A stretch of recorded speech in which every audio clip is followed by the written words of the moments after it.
Welcome to Cape Town News.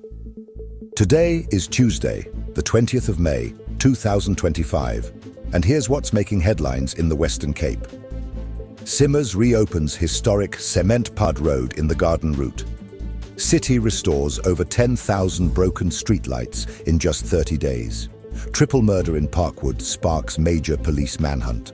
Protesters block N2 near Mfuleni over toilets and clean water. Shakespeare's Julius Caesar opens this week at the Artscape Arena. Tomorrow, cloudy morning and gusty winds expected as autumn grips the Cape. Western Cape Infrastructure Minister Tertuis Simmers has officially reopened Divisional Road 1688, famously known as the Sementpad, after a full-scale rehabilitation costing 250 million rand. The road connects Calitzdorp and Oudtshoorn within the Kannaland and Oudtshoorn local municipalities. Spanning 27.67 kilometers, the Sementpad is one of South Africa's longest surviving concrete roads. Over 50 years old, it had severely deteriorated. Engineers crushed and reused the original concrete, built new sub-base layers, and resurfaced the road with a 20mm Cape seal for durability and smoother rides. This project created 298 work opportunities, amounting to over 137,000 person days, said Minister Simmers. We also exceeded targets for investment in local, emerging and targeted enterprises. Structural improvements included new retaining walls, 3 widened bridges, and 124 culverts, most replaced from scratch. The upgraded road accommodates an 80 km/h speed design and is expected to improve agricultural, tourism and trade logistics across the Route R62 corridor. The executive mayor of Kannaland thanked the province for driving development in rural areas. Simmers concluded by urging drivers to respect road rules, saying, "We've built it strong. Let's use it responsibly." Cape Town's city energy teams have restored over 10,000 streetlights in just 30 days, dramatically improving street safety and cutting down backlogs across metro areas.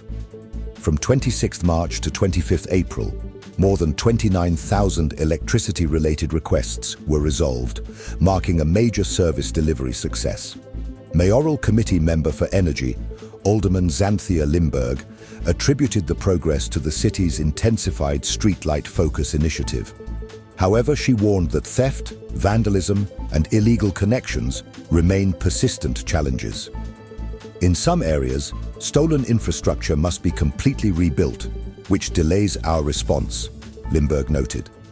To combat these threats, the city is rolling out new infrastructure strategies, including replacing high-value copper with less desirable materials and converting overhead lines to underground systems to prevent tampering.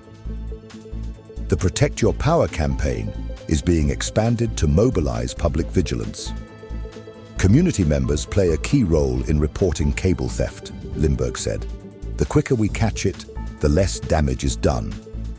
In regional numbers, 3,965 streetlight requests were completed in the east, 2,395 in the north, and 3,869 in the south. Altogether, City Energy manages more than 245,000 streetlights across Cape Town. Cape Town's anti-gang unit detectives are investigating a deadly shooting that left 3 men dead in Parkwood Grassy Park on Sunday evening. The victims, believed to be in their 30s and 40s, were gunned down outside a residence in Kiewit Way just before 8 p.m. Police spokesperson Colonel Andre Trout confirmed that the attackers opened fire from a white vehicle before fleeing the scene.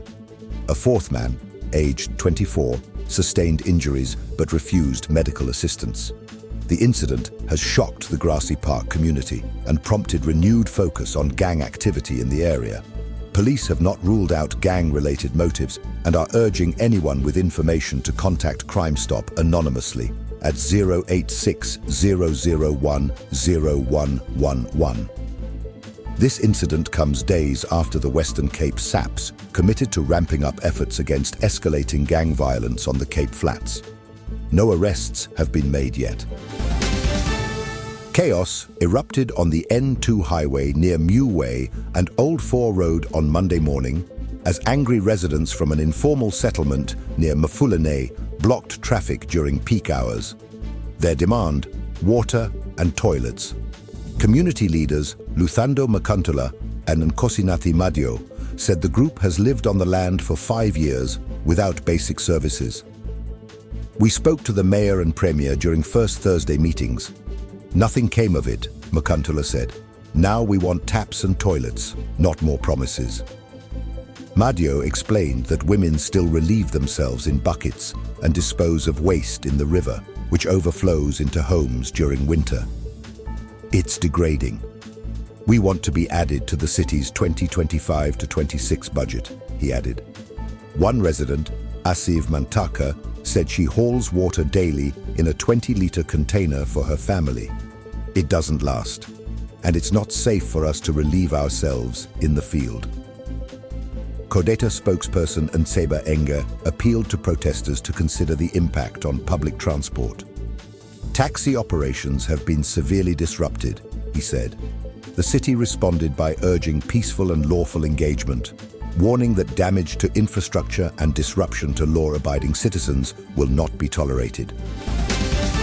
This Thursday, the Artscape Arena Theatre opens its doors to a gripping reimagining of Shakespeare's Julius Caesar, performed within the royal setting of Richmond Palace on the eve of the 1599 Essex Rebellion.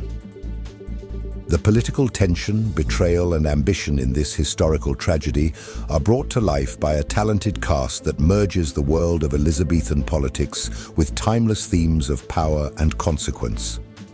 Audiences can expect a visually rich and emotionally intense 100-minute experience, exploring how performance becomes a tool of resistance and persuasion.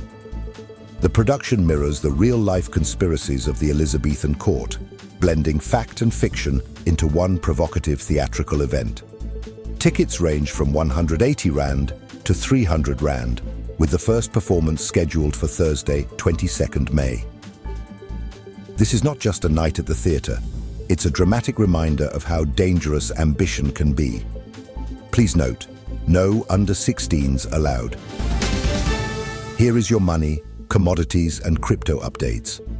Starting with major currencies, the US dollar is trading at 18 Rand and 9 cents. The British pound stands at 24 Rand and 17 cents. And the euro will cost you 20 Rand and 33 cents. Moving to the commodities market, gold is priced at 1,868 Rand and 26 cents per gram. Silver is trading at 18 Rand and 74 cents per gram. Platinum is valued at 568 Rand and 69 cents per gram. And Brent crude oil is trading at $65.50 per barrel. In the cryptocurrency market, Bitcoin is valued at 1,917,566 Rand. Ethereum is trading at 46,492 Rand, while Ripple XRP is priced at 43 Rand and 17 cents, and Solana is trading at 3,001 Rand. Keep in mind that these figures are based on the latest available data and are subject to change due to market fluctuations. Tomorrow, the Western Cape will see a cool and partly cloudy start. In Cape Town, morning temperatures will hover around 12 degrees Celsius, climbing to a crisp high of 18 degrees Celsius by afternoon. Expect moderate cloud cover and southeasterly winds reaching up to 35 kilometers per hour during the late afternoon and evening.